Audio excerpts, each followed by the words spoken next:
Good morning guys! Good morning, good morning! So ayan, nagpe-prepare ako ng babaunin ni Kuya. Gusto niya kasi grapes daw yung kanyang baon mamaya pag recess. So ito ang aking ilalagay. Ayan. Ito po ay seedless.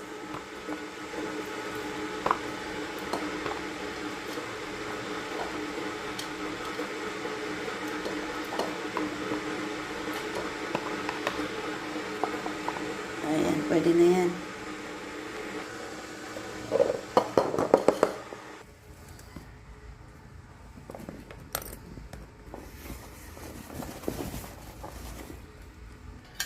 Si Kuya kumakain na ng almusal. Ang kanyang ulam ay Shanghai na chicken. Ayan guys. Tapos after niyang kumain, umiinom siya ng vitamin